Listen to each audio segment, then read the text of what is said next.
नमस्कार, एक बार फिर से स्वागत है हमारे इस वीडियो में। आज के इस वीडियो में हम प्राचीन भारत के उच्चतम ज्ञान को गहराई से समझेंगे, क्योंकि मुख्य उपनिषद और उनकी शिक्षाओं के महत्व को जानेंगे। ये ग्रंथ हमें आध्यात्मिक रास्ते पर स्वयं की खोज और प्रकृति की वास्तविकता को जानने में गहराई से मदद करते हैं। उपनिषद शब्द संस्कृत से आया है, जिसका अर्थ है पास बैठना। यह शिष्यों के द्वारा आध्यात्मिक ज्ञान प्राप्त करने के लिए गुरु के पास बैठने की प्रथा को दर्शाता है। सनातन धर्म में लगभग 200 से अधिक उपनिषद है, जिनमें 108 को परंपरागत रूप से महत्वपूर्ण माना गया है।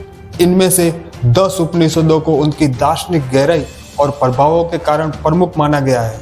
तो चलिए अब हम इन 10 उपनिषदों पर नजर डालते हैं और उनकी मूल शिक्षाओं को समझते हैं। इन 10 उपनिषदों की श्रृंखला में सबसे पहला स्थान है ईशावासी उपनिषद का।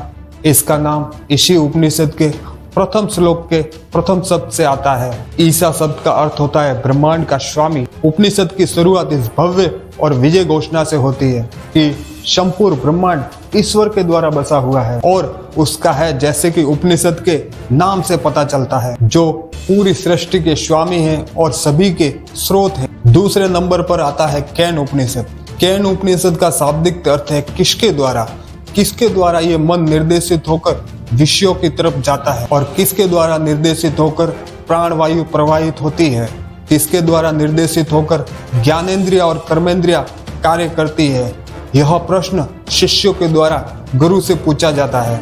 तीसरे नंबर पर है कथ उपनिषद।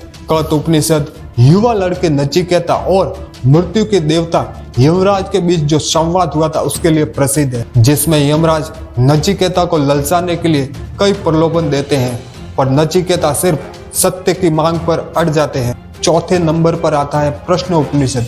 प्रश्न उपनिषद एक गुरु और शिष्यों के बीच में जो प्रश्न उत्तर होते हैं उनके ऊपर रचित है, जिसमें ब्रह्मांड की उत्पत्ति और स्वयं की खोज के विषय शामिल है।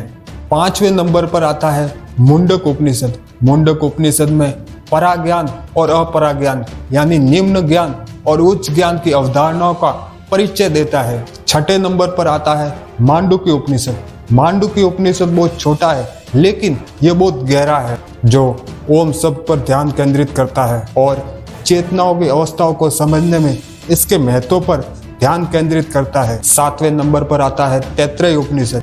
तैत्तिरीय उपनिषद मानव अस्तित्व की परतों को खोलता है, जिन्हें 5 कोशों के रूप में जाना जाता है, और आत्म साक्षात्कार के माध्यम से आनंद को प्राप्त करने के लिए विस्तार से बताता है।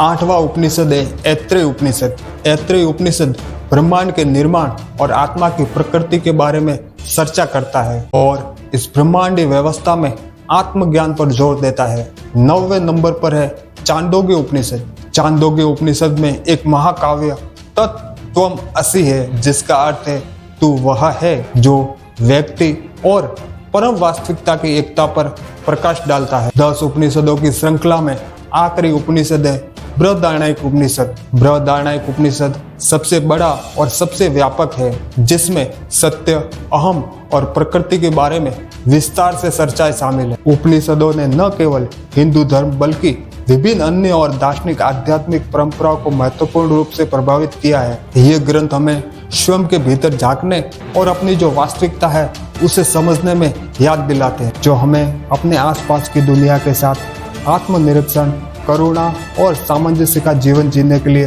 प्रोत्साहित करते हैं। तो दोस्तों, आज के वीडियो में बस इतना ही। आगे भी हम आपके लिए ऐसे ही वीडियो लाते रहेंगे।